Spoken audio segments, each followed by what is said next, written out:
Welcome back, everyone, to another reaction video. This is actually going to be the first of a two-part reaction because the original video is almost an hour long. But a couple of days ago, we put it up to a vote for our patrons and gave them 4 choices as far as the next reaction video to do. And the Great Northern War by the Armchair Historian was the winner. Narrowly eked out a victory over the Doolittle Raid by Operations Room. So that's what we're going to dive into today.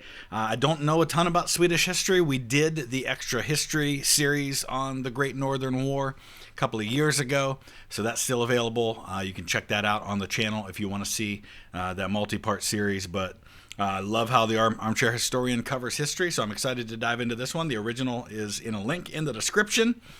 Let's go ahead and dive into this one. But before we do that, I want to thank, and I can only go with the name that is provided to me, and it says JJ Skadewa. JJ Skadewa, thank you so much for your support on Patreon. Let's dive into this. For much of its modern history, Sweden has been a shining example of neutrality in the face of war. But this was not always the case. Over the 17th century, the Swedish kingdom grew into one of the most formidable powers in Northern Europe.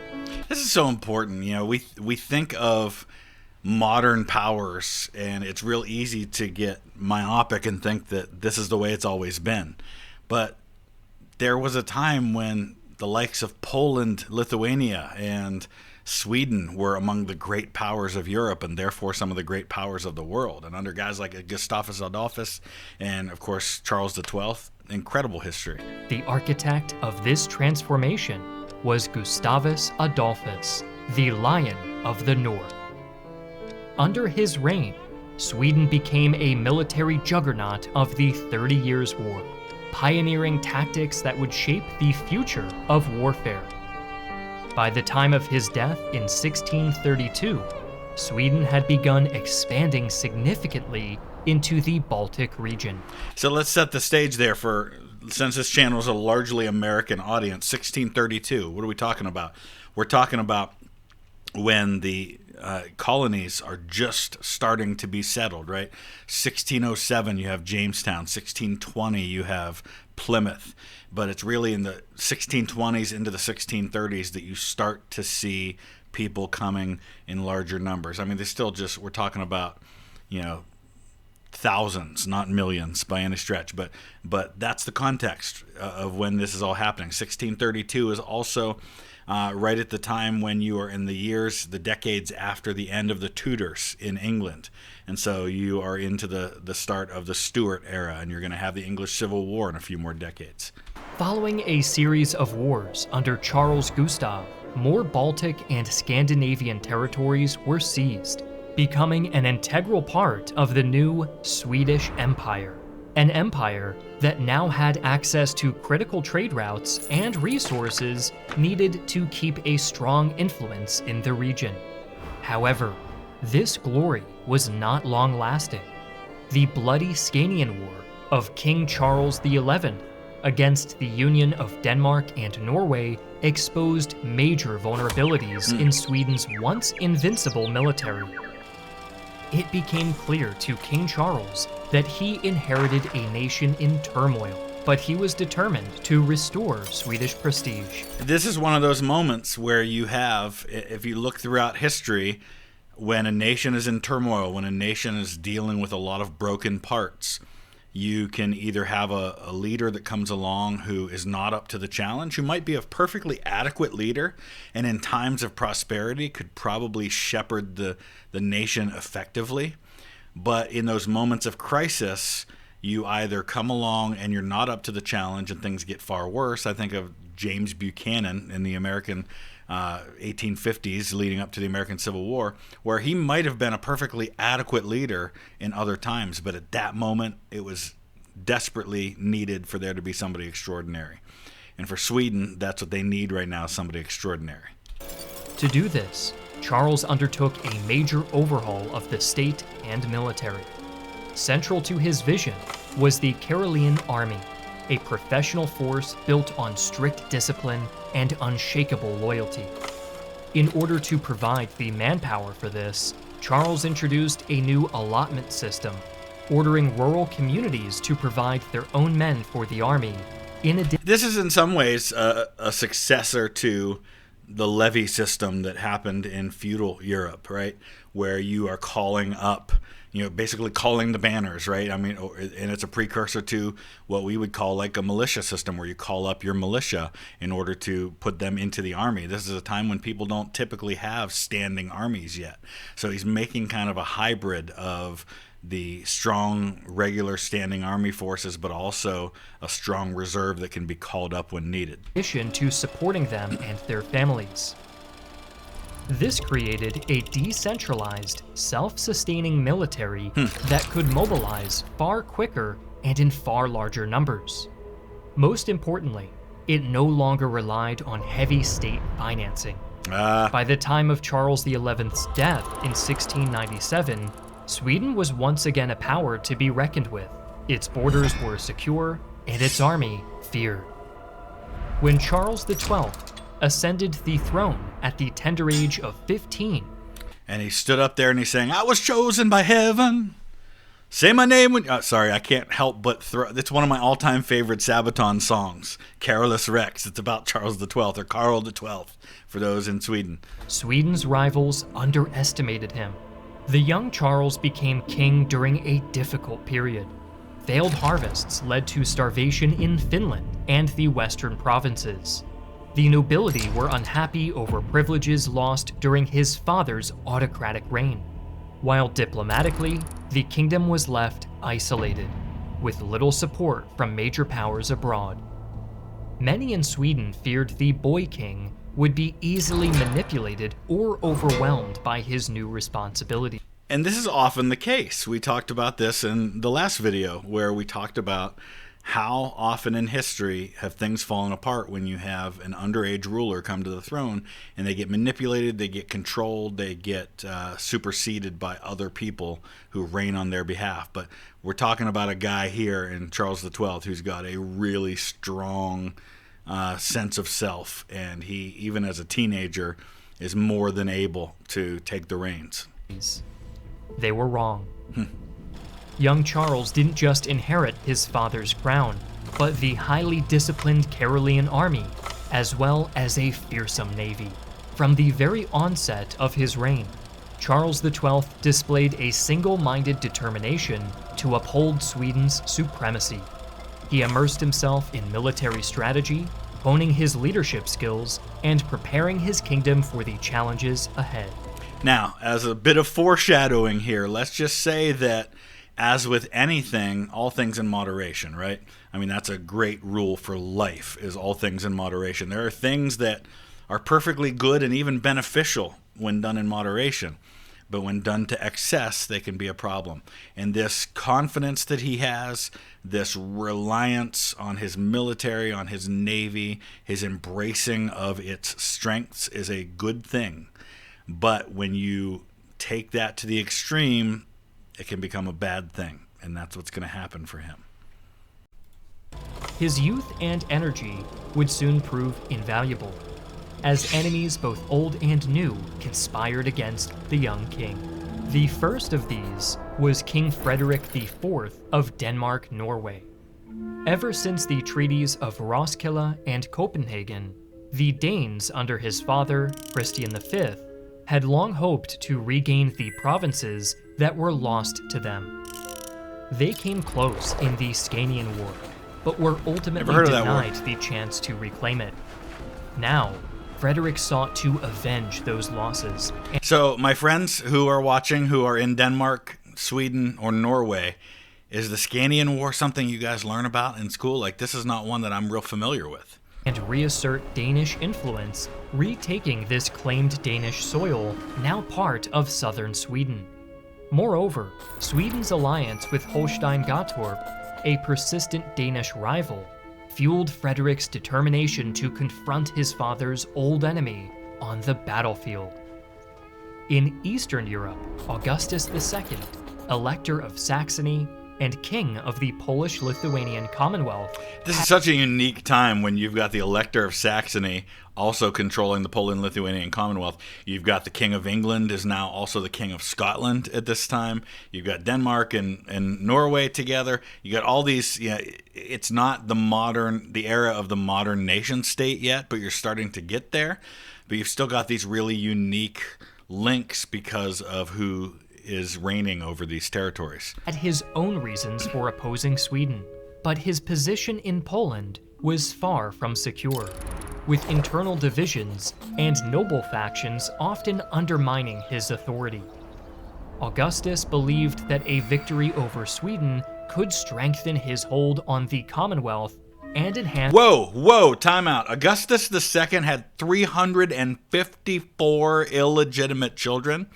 So is basically everyone in Scandinavia descended from Augustus II in some way? That's insanity. I have questions. I need to look this up and learn a little more about it. Okay, first of all, did I say Scandinavia? I meant Saxony. Is everybody in Saxony descended from him?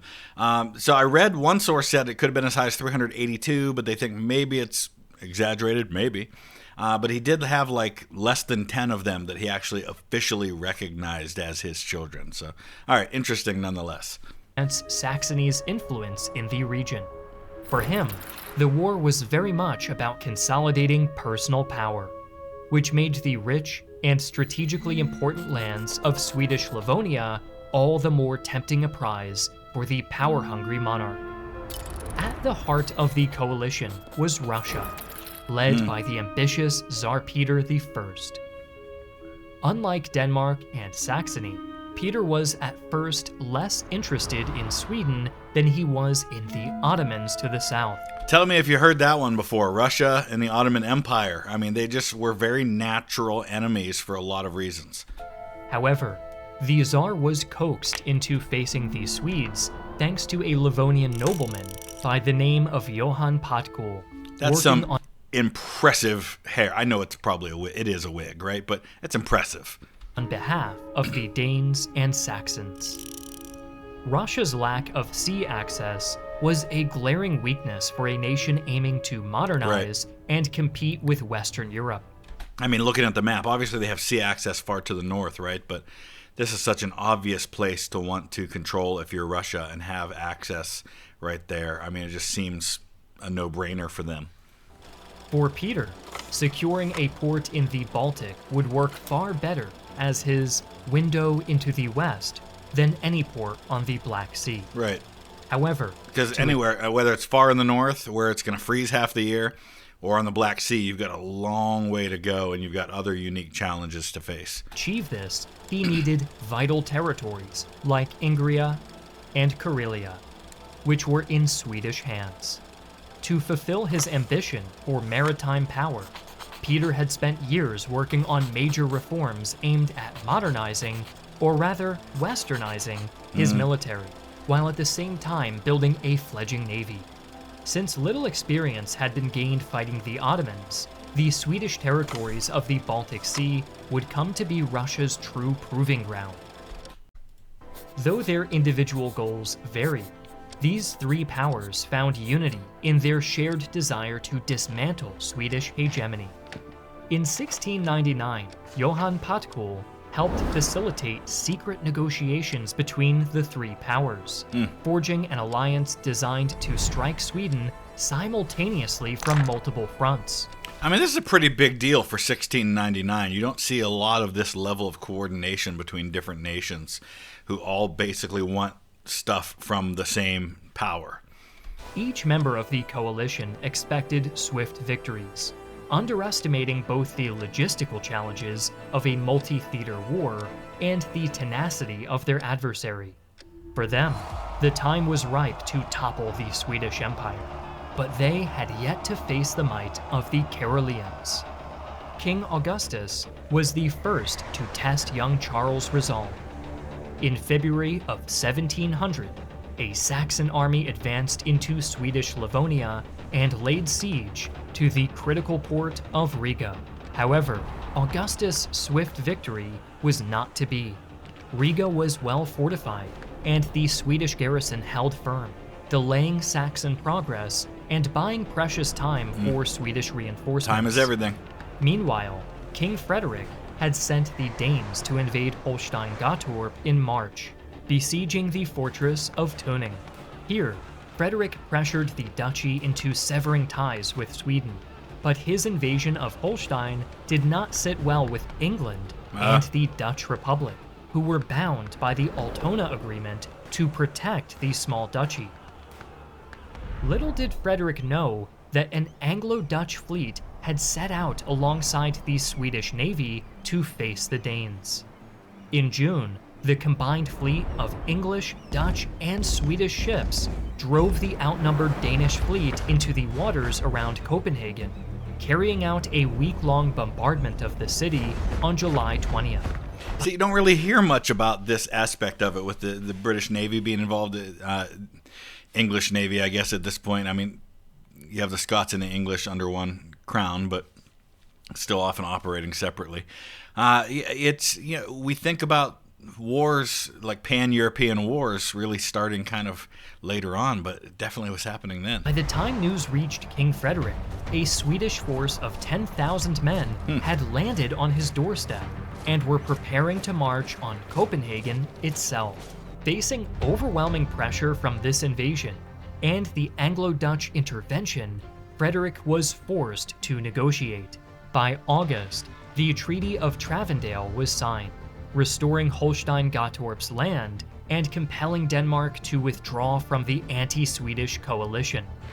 For King Charles, this was a stunning victory. He had already knocked out one adversary out of the war. That left one more remaining, or two more remaining, as Tsar Peter I of Russia was able to secure peace with the Ottoman Empire, thereby turning his attention west and formally declaring war on Sweden. Russian forces moved swiftly to besiege Narva, a fortress city guarding the western approaches to Swedish-controlled Ingria. Peter was eager to test his great army in the field, and personally oversaw the campaign. Over 35,000 Russian troops encircled Narva, confident— It's a massive army for that time, right? 35,000 troops besieging the city. —that its fall was imminent. However, despite their numbers, the Russian army was still a patchwork of inexperienced recruits and foreign conscripts. Its discipline was still far from matching its sheer size. Nevertheless, the Russians diligently built siege works and encircled Narva, bombarding its defenses with artillery and attempting to starve the Swedish garrison into submission. Charles wasted no time with his response, sailing east with only a meager force of 10,000 men. Immediately after landing— But 10,000 men plus the garrison inside the fort, 10,000 really good soldiers against 35,000 maybe conscripts, maybe poorly coordinated. In Livonia, he led his army across the harsh winter terrain and through treacherous roads to relieve the besieged men at Narva. On November 30th, King Charles and his army arrived under the cover of a fierce blizzard. Heavy snow and freezing wind blew directly— Looks a little old to be King Charles. —into the faces of the Russian lines, providing the Swedes with the perfect opportunity for a surprise assault. Charles divided his troops into two columns and launched a coordinated attack on the Russian entrenchments. Disciplined Carolean soldiers advanced through the storm with precision, closing the distance with musket fire and cold steel. And that's one of the things that can help even the odds. We talk about weather all the time, right? If you have a massive force, but they're either poorly led or poorly trained or poorly coordinated or poorly equipped, or they're distracted by being in the middle of a siege, and you bring professional soldiers who come in and get the cover of fog and things like that, man, you can even the odds real quick. Were thrown into utter chaos. Worse for the Russians, Tsar Peter had left prior to the engagement while preparing his reinforcements. This meant that the inexperienced Russian army, already hampered by poor morale and confused leadership in Peter's absence, shattered under the ferocious assault. Swedish troops broke through the Russian lines, creating panic and hysteria among the defenders. Entire segments of the Russian force abandoned their positions, fleeing in disarray. In a desperate attempt to cross the Narva River, many stampeding Russians poured across the only bridge available to their side of the battle. The mass rout funneled too many men over the bridge, causing it to collapse as hundreds of Russians fell down into the icy water below. By the end of the day, the Battle of Narva had become one of the most stunning victories in Swedish history. Another Sabaton line, crushing blow at Narva, dealt, leave guarded our royal guard. Over 8,000 Russians were killed, while scores They more killed as many Russians, almost as many Russians as they had in their army. That's impressive. or surrendered along with their precious materiel. By comparison, Swedish casualties were remarkably low, numbering fewer than 700. The Russians who made it across the Narva River abandoned their artillery and supplies in a chaotic retreat. For Charles XII, Narva was a triumph that cemented his reputation as a brilliant military commander. Yep. The seemingly unstoppable Russian war machine had been utterly smashed by a much smaller Swedish force. Better still, Charles had knocked out another belligerent, leaving only the Saxons at Riga to deal with.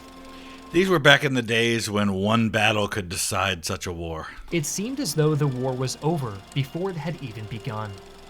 For Tsar Peter, the defeat was a painful but invaluable lesson, one that convinced him to spend the coming years further reforming and strengthening his army, vowing to never again suffer such a humiliation. And this is what we see oftentimes in war, right? Is that you learn and you adapt and you develop, and whatever your enemy's strength was. We see that in the Napoleonic Wars, where Napoleon's enemies eventually start to figure out how he's winning, and they start to adapt. They start to model their own armies after what he's doing to kind of close the gap. Now, you can't duplicate the mind of your enemy leaders, but you can duplicate their process.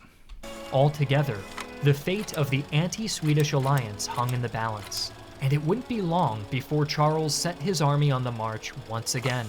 The Saxons were next. After Narva, Sweden stood at a crossroads. Disease and logistical issues prevented them from chasing down the Russians and knocking them out of the war for good. But another option was presented to King Charles by the Swedish statesman Bengt Oxenstierna. He urged for peace with Russia and Saxony, believing that a diplomatic settlement could position Sweden as a kingmaker in European affairs, especially with the War of the Spanish Succession looming. Right. Charles, however, had no intention of settling with the Saxons. This is where you have to be careful, right? When you win a victory, you can let that go to your head a little bit and think, well, why don't I press this? Instead of thinking, you know what, 3 of them ganged up on me, and I'm glad that things went the way that they did, but we can't just assume they will continue to go that way. The spring of 1701, Augustus II continued to hold positions in Livonia, hoping the harsh winter and Sweden's temporary pause would buy him time to strengthen his position. However, Charles was already on the move, advancing south with 14,000 troops and forcing the Saxons to retreat across the Daugava River. The Saxon and Russian armies fortified their positions, believing that the wide river would slow the Swedish advance. On July 19th, the Swedes launched a daring assault over the Daugava. Under the cover of a smokescreen, Swedish forces used commandeered boats and deployed a pontoon bridge to ford the river.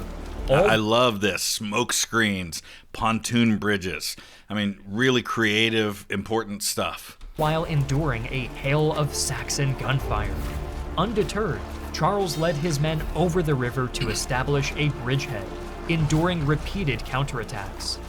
The Saxon War Council decided to withdraw south into Courland, where a combination of bad weather and Swedish cavalry delays allowed them to slip away before the Swedes could mount a full pursuit. And this is the problem you got to face when you're the Swedes here, is that you're away from your homeland. You're kind of on an island, so to speak, right? I mean, not completely. You're connected to parts of your territory, but you've got to be careful you don't stretch yourself too thin, especially when you've got the Russians in your rear. Now in control of Livonia, Charles was free to pursue Augustus II into Poland. However, doing so would escalate the war. Charles was stuck between a rock and a hard place. Either he attacked the Russians to the north and risked a rear assault from the Saxons, or he invaded Poland to knock out the Saxons before Russia could regroup for its own rear assault. Charles chose the latter, preemptively invading the Polish-Lithuanian Commonwealth, who had been neutral up to this point. Due to Sweden violating the Commonwealth's territory, Augustus was able to rally the Poles to his cause, meeting Charles near Kiev on July 19 with over 23,000 troops. So, by the way, Augustus is the heir to Jan III Sobieski, the guy who very famously led the Winged Hussars in 1683 against the Ottoman forces at the Siege of Vienna. Double that of the advancing Swedes. However, Charles and his ferocious Karelians thrashed the Saxons and the Poles, beginning a string of humiliating Saxon losses over the next few years, as Charles launched a series of campaigns deep into Polish and Saxon territories.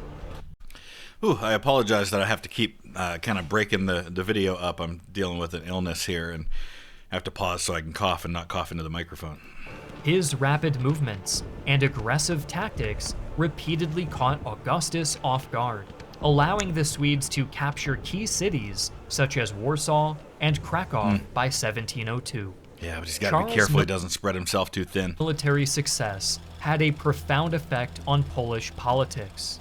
The Commonwealth was already weakened by internal divisions, but the near-constant losses to the Swedes left many nobles questioning Augustus' leadership. Meanwhile, Charles wanted to seize on this political instability by swaying the Polish and Lithuanian electorates into Sweden's favor. To do this, Charles... So, okay, I get that. Advancing in, I was talking about him spreading himself too thin, but if you can make a fundamental change where you can turn them into an ally, that's huge, and that'll really just fundamentally alter the balance of power in Eastern Europe. Elevated Stanisław Leszczyński, a pro-Swedish noble, as a puppet king. By 1704, Charles had effectively removed Augustus II from power in Poland and installed Leszczyński on the throne. While this isolated Augustus and bolstered Sweden's position in Central Europe, it failed to gain full support in the Commonwealth itself. He said Central Europe, I said Eastern Europe. I know this is a common debate that people have, but I know here in the U.S. we tend to think of Poland and Russia as being kind of all Eastern Europe. When we talked about the Soviet domination of Eastern Europe, we're talking about Poland and Czechoslovakia at the time, and Hungary, and I know they're Central Europe, though, if you're looking at a map. In fact, many Polish nobles saw Charles' intervention as a violation of their sovereignty and rose up to challenge Charles and his puppets. This ignited a 3-year-long civil war between the pro-Swedish Warsaw Confederation and the pro-Augustus Sandomierz Confederation. So very much like what we see in more modern times, where you see a civil war and you've got the civil war being fought over who allies themselves with what great power. Determined to eliminate Korean War, Vietnam War, same deal. Augustus' influence once and for all, Charles launched a new campaign into Saxony over 1706, marching his army south to confront the elector on his home soil. The campaign culminated in the Battle of Fraustadt on February 13th, where the Karelian army once again crushed Saxon and allied Russian forces. For Augustus, this defeat forced him to renounce his claim to the Polish throne in the Treaty of Altrandstedt later that year. That's a big deal. I mean, Charles XII is doing a heck of a job. This professional army that he's got is doing really well. So his enemies are going to have to catch up and model what he's done. Ending the Polish Civil War, along with Saxony's war against Sweden. The treaty also came with another victory for King Charles, the extradition of his father's enemy and secret architect of the opposing coalition, Johann Patkul. The statesman for hire had already been imprisoned in Saxony for betraying Augustus, But Patkul was a valuable asset for the Russians, and his imprisonment angered Tsar Peter. However, it was with Charles that the nobleman's fate would be grimly sealed. On October 10, 1707, Johann Reinhold Patkul was executed in one of the most horrific methods ever devised. His final beheading only came after several failed attempts by the executioner's axe. As one witness somberly put it, his cries were terrible. At this moment, Charles XII was at the height of his Why power. is Olaf there? What is Olaf doing in this scene? I love it. His relentless campaigns had Is Charles worth melting for?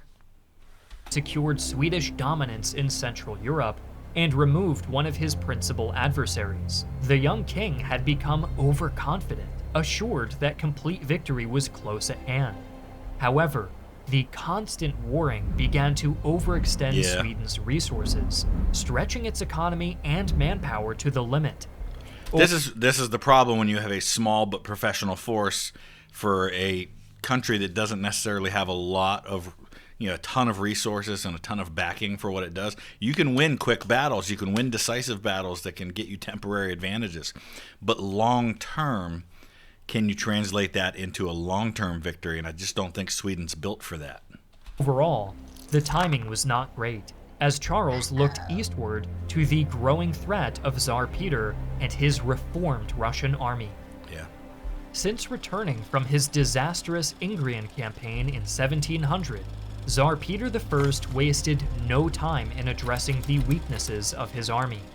While Charles was busy thrashing the Saxons and Poles in the west, Peter embarked on an ambitious program of reforms. Russian military conscription was extended to 25 years of service. Wow. Western officers were hired to professionalize his troops, while Russia itself was opened up in 1702 to nearly all foreigners in hopes of attracting skilled men or potential recruits.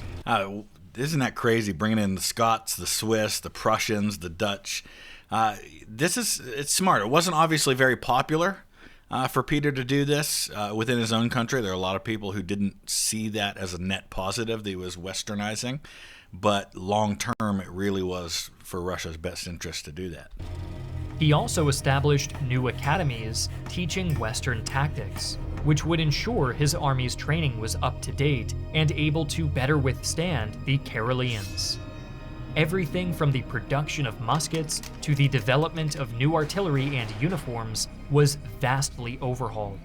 Another critical component of Peter's vision was securing access to the Baltic Sea. To do this, shipyards were built along the rivers feeding into the Baltic, and resources were diverted to produce new warships and supply vessels. Now, obviously, you can only do so much of that depending on how deep the river is. If there are channels through the river where you can put ships that have that ability to be a little heavier, have a little more displacement.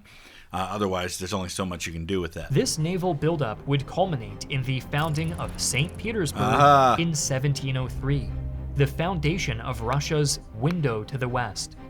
While Charles XII was distracted with Saxony and Poland, Peter began launching offensives to reclaim lost ground in Ingria.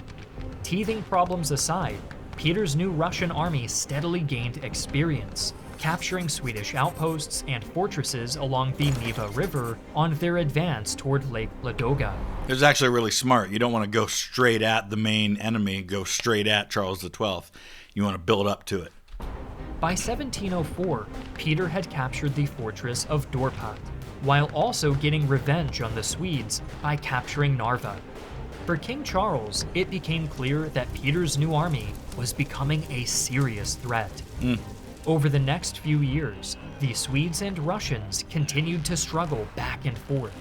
Since Charles was also busy with Augustus, he never had enough manpower to fully dislodge the Russians. Right. Peter himself even offered to end the war, returning everything he had occupied except for St. Petersburg. Do it, Charles. But Charles refused. So Peter waited. All he needed was the brazen young Charles to provide him with an opening to deliver a decisive blow. The Tsar's patience was rewarded in September 1707. when Charles led 44,000 troops into Russian territory, Massive. with the hopes of seizing Moscow itself. What is Charles thinking? I mean, haven't we not seen this story before? Well, will we not see it in the future, I should say? The march east was grueling. Harsh weather and logistical challenges took their toll on the Swedish army. But Charles pressed forward, determined to bring Peter to battle. However, he refused to meet the Swedes in open combat. Now that we are going to see later, right? It's the Fabian strategy, right? You fall back, you fall back, you fall back, and you just draw the enemy deeper into your territory, and you just destroy everything in front of him, scorched earth, so he has no resources, he has no shelter. Instead, Peter employed scorched earth tactics, destroying crops, villages, and even supply depots to deprive Charles' army of sustenance. Exactly what we'll see in the Swedes future. briefly occupied the city of Mogilów in the Polish-Lithuanian Commonwealth, hoping to use it as a staging point into Russia. But the ravages of their opportunistic plunder and Peter's later torching of the city forced the Caroleans to move on. Their ranks now whittled down by attrition and constant harassment from Russian skirmishers. In October, Charles' situation grew more precarious. Swedish reinforcements escorting a large convoy of supplies were destroyed by the Russians at the Battle of Lesnaya. That's brutal. With no supplies and no decisive victory in sight, Charles made a fateful decision. He would turn south into Ukraine, seeking to rally support from a host of friendly Cossacks under the leadership of Ivan Mazepa. The march southward into Ukraine would now be their last hope.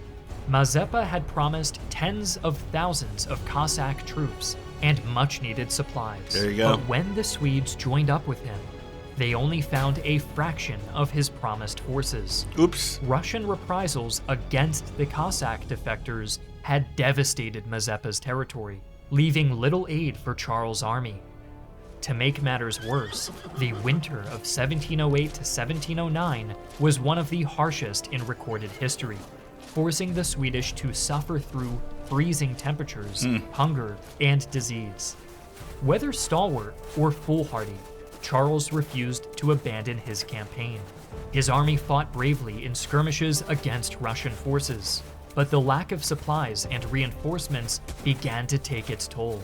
Does any of this sound at all familiar? I mean, it's so clear to see the parallels and what will rhyme later on, 100 years later, with Napoleon. The once mighty Swedish army that had marched into Russia was now a shadow of its former self, struggling to survive in the unforgiving Ukrainian landscape. All right, I think that's a good spot to stop right there. We're just about halfway through this thing, so we'll come back with the next episode, with the conclusion of this story in the next episode. In the meantime, if you want to check out the series that I did on the Great Northern War, looking at it through the eyes of extra history, I'll put the link on the end screen here in just a minute for the first episode of that. I want to thank my friend Kieran over in Pennsylvania and my friend Austin Price for your support on Patreon. Thank you so much. We'll see you again soon. Thanks for watching.